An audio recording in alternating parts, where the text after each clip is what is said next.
Hi അസ്സലാമലൈക്കും. നമുക്കിന്നൊരു easy chicken കറി നോക്കാം. സാധാരണ നമ്മൾ ചിക്കൻ കറിയൊക്കെ വയ്ക്കുമ്പോൾ സവാളയും പച്ചമുളകും ഇഞ്ചിയൊക്കെ എണ്ണയിൽ വഴറ്റിയാണ് എടുക്കുന്നത്. പക്ഷേ ഇവിടെ അതിൻ്റെ ആവശ്യമില്ല. ഞാനിവിടെ 3 സവാളയാണ് എടുത്തിരിക്കുന്നത്. ഇത് അത്യാവശ്യം വലിയ കഷ്ണമായിട്ടാണ് ഞാൻ അരിഞ്ഞിരിക്കുന്നത്. 3 സവാള, 3 പച്ചമുളക്, ആവശ്യത്തിന് ഉപ്പ്, വെള്ളവും ഒഴിച്ച് കുക്കറിൽ വെച്ച് ഒരു 4 വിസിൽ കേൾക്കുന്നവരെ നമുക്ക് വെയിറ്റ് ചെയ്യാം.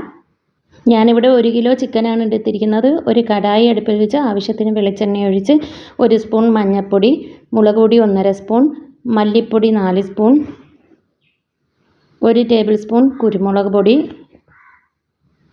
2 ടേബിൾ സ്പൂൺ മസാലപ്പൊടി എന്നിവ ചേർത്ത് ഈ മസാലയുടെ എല്ലാം പച്ചമണം മാറുന്നത് വരെ നമുക്ക് നല്ല ചൂടാക്കി കൊടുക്കാം.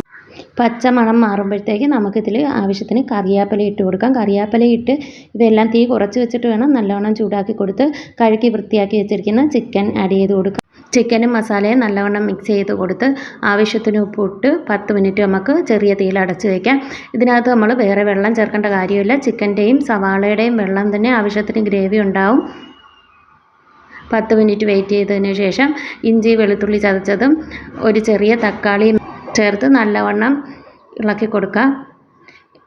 ഈ സമയത്ത് നമുക്ക് കുക്കറിൽ വേവിച്ച സവാളയും പച്ചമുളകും കൂടി ചേർത്ത് ഒരു 10 മിനിറ്റ് ചെറിയ തീയിലടച്ച് വേവിച്ചെടുക്കാം.